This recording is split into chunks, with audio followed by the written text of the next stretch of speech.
door. Wow, it's so cool. Oh my god. It's lit. Hi everybody, it's Steve Olson.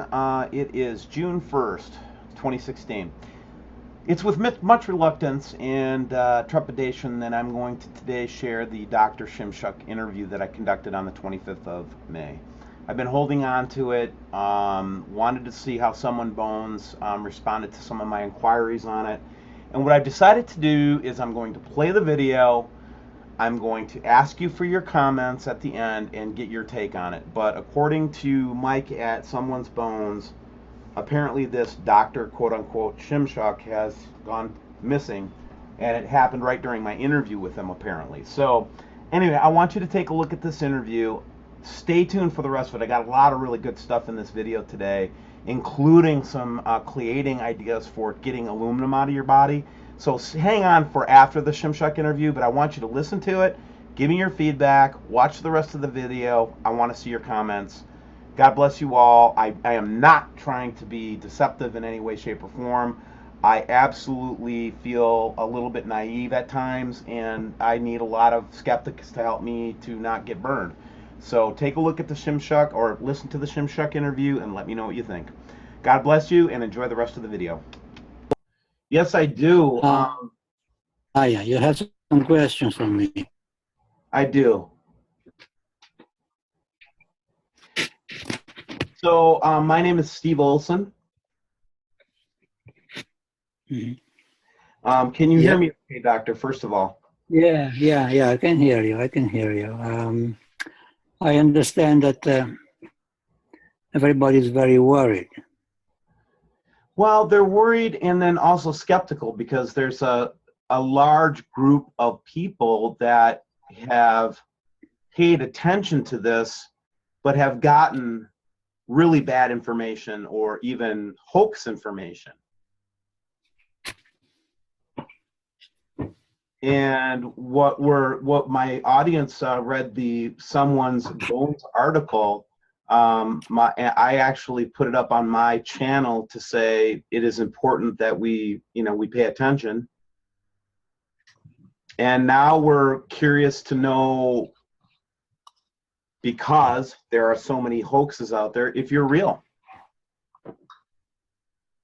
All right. And it's it's nothing personal. Of course. Well, you see, it's a long story. It's a long story, and I've been thinking about it.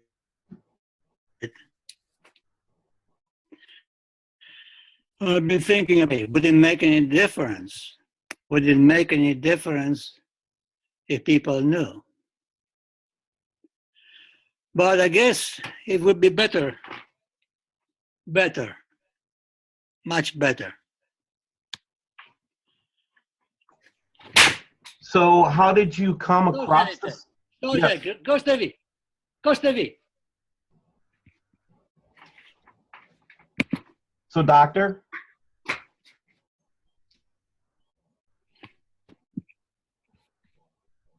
Dr. SHIMSHUCK?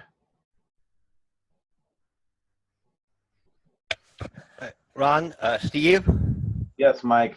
Did we, Ron? We lost him.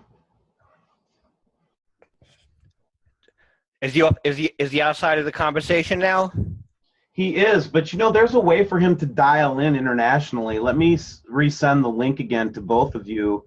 Perhaps you could call him and tell him that he can dial in on a phone, and we can just he just dials in. That's all. It's the only difference. All right. Because I heard, it sounded like I heard. Well, I don't know what I heard, but let's hope.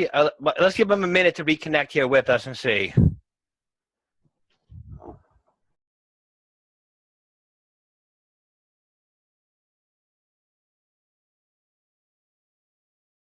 I'm starting to wonder if the Swiss can ever open up a major engineering project without some kind of satanic ritual. But here we go. Around the Alphorns, the longest, deepest tunnel is officially open. In basically 7 decades after dreaming up this Gothard base tunnel, 35.4 mile long tunnel. Of course, we had to have the dancers come out with some kind of huge angel with wings coming down while they're dancing on the bottom. The most eye-catching part was this extended modern dance sequence. You know, really, man, it's like, can't you guys just open up a tunnel without some kind of satanic, like, Illuminati ritual? Really, man. Okay, so to start out this conversation about aluminum cleation, one of the subscribers, and it wasn't Wayne, but another subscriber went in and asked for aluminum, specifically an aluminum test on their blood test, which the doctors initially said that they would do. But then the lab sent it back and said they won't do an aluminum blood test.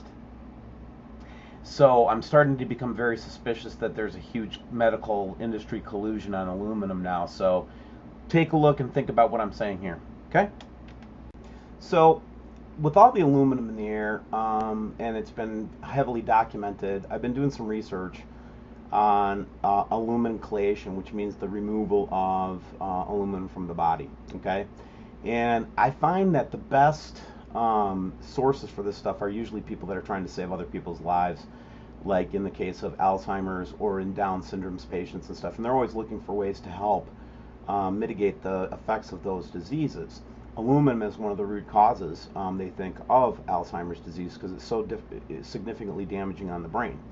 So what I'm trying to do is find some products that we might be able to use to, mitigate this, right? So in this article that I have here, I'm just going to kind of go through it with you guys here and just kind of read it.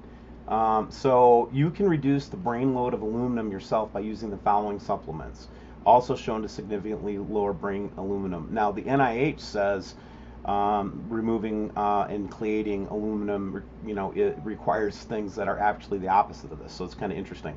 The first one is magnesium citramate. Magnesium reduces brain levels of mercury, and the citramate, a combination of citrate and malate, has been shown to significantly stimulate the elimination of aluminum from the body, and that is borne out through studies I've seen other places too. Absorbate, magnesium or calcium absorbate, is a study found absorbate to be an effective chelator of aluminum, especially when the aluminum was bound to brain cell DNA.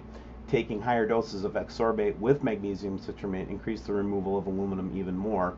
And then malate was shown to be one of the effective chelators as well. And then pyruviate is a way to prevent aluminum absorption. So what I am doing is I went to Swanson Health, and no, I'm not promoting them or anything like that. And I'm actually going to go through and get magnesium citramate, buffered magnesium absorbate, the calcium magnesium citrate, the pyruviate, and then these different chemicals as recommended by this article, and I'm going to try to see if it improves my brain function.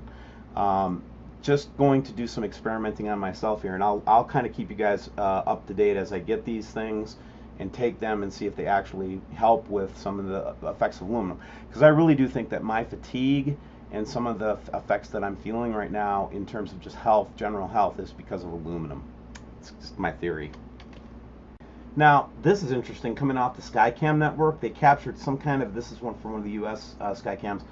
It's like a diamond object of some sort, or triangle diamond object, which is reminiscent to me of the, kind of the, what'd you call it, the stuff that they put up, the Russian, triangle balloons or pyramid balloons that they put up recently. And I had to lay a track on this one right away. This just came in. This is hot. This is a story from Australia where these fascinating clouds, these tsunami clouds, poured in. Check out the story. An extraordinary meteorological event hit the coast of New South Wales, Australia this past weekend. The ominous cloud tsunami, as Twitter and Instagram users dubbed it, swept over the city of Sydney, stunning residents. The massive formation, which is actually a shelf cloud, is said to measure 2 miles long and brought thunderstorms, heavy rains, and forceful winds. And here's a picture of it.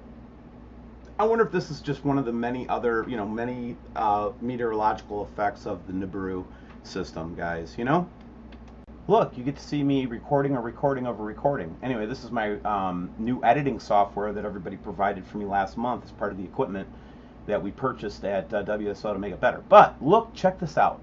Australian Antarctic Division, Macquarie Island Station, 25th May, I know a couple days ago, but the green beam appeared again. And the reason I wanted to use my editing software is because you can see it a little bit quicker. I can just kind of go through these photographs and you can kind of see the different things that were noted. We think that's the moon, but we don't know for sure. It's weird, right? And then what's remarkable about this, as we are looking at these little objects on here, is the green beam is back. That freaking green beam from the South Pole is back. Now, somebody helped me with this. I think somebody told me there was some kind of a laser beam experiment going on that they explained this with, but comments on this, man. Check this out. It's just like beep, beep, beep, beep, beep. Look at that green beam. Unbelievable stuff, guys. And then I'll just flip through these again so you can see. That's crazy stuff. And then I'll just put this at the end of the video so you guys can see it later too and just check it out for yourself. Okay, so let's take a look at some of the some more of the compelling images that I've been getting from subscribers here lately. But this one is the first one, is Addicted to Sports webcam.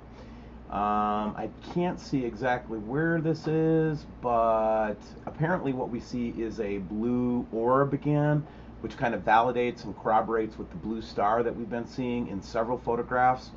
Again, blue star Kachina, red star Kachina, Hopi prophecy kind of comes to mind whenever we look at this kind of thing. Okay. Now, I don't know if you guys have ever seen these before, but I get a picture every so often of these like apparent spaceships out on the edge of the solar system. People are taking telescopic images of these huge, what look like craft. Does anybody have any good videos on this that they can suggest to me on to see if I can learn more about this? Are these actually heavenly structures or something? I don't know. I'd like to learn more about it. So comments below, just let me know what you think. This one is just your ISS photo with the orb, you know, again, and then the fully manifest. Like if you can see up on top, you'll notice that at the top of this kind of, you know, optical effect, the sun shines out. It's kind of weird. Here's one where a person saw the orb with several things through their camera and then needed to put their finger up there to get the sun out of the way so they could see it. Again, another compelling image. Yeah, I know, I say compelling a lot. This one was interesting because John took a picture at the sky, right? Appeared to be like this huge, like the Sam Hoffman planet theory. And he was actually postulating that this might be the ocean on another planet. Which, if you look at it, it does look like it could be. But again, that could also just be an optical illusion of the clouds, but still something to think about. Now, we've been seeing these big orbs now that we know what we're looking for. And here we see on the King's Observatory, we actually saw bodies, or, you know, could be something there in the background. Very interesting. I just wanted to let you take a look at those. But here's the one that kicked my butt, man. This is from the 28th. And I missed this on the webcams, but do you see anything that's weird on this picture? I sure do. It looks like there's a huge blue object to the upper right-hand corner of the page. And that is a compelling image. Now, certainly it could be some kind of a photo effect. However, I just don't think it is. And then here's a close-up of it, where you can actually see, you know, that it clearly is eclipsing that part of the sunshine from the sky. So that's kind of an interesting photograph.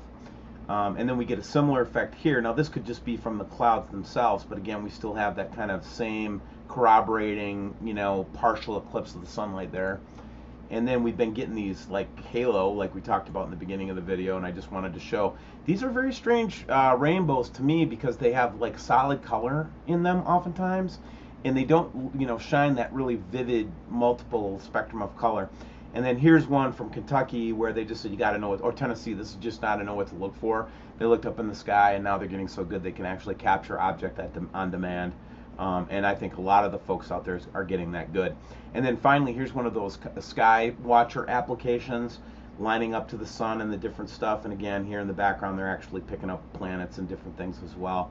So those are the photographs from the subscribers, and I want to encourage subscribers to continue sending in their photographs for me to play on the air, because I think as we get closer, we're going to see more and more vivid manifestations of it. So I'm like swimming in pics, right? And this one just came in from Oklahoma from last night. This is right before sunset. I don't know where in Oklahoma we've got this kind of hilly terrain, but doesn't it look like there's some kind of an object back here that this stuff is emanating from? or it's Photoshop, one or the other. But this is definitely if it's true, if this is a real photo, this is a wanker, man. This one just freaking fries your brain.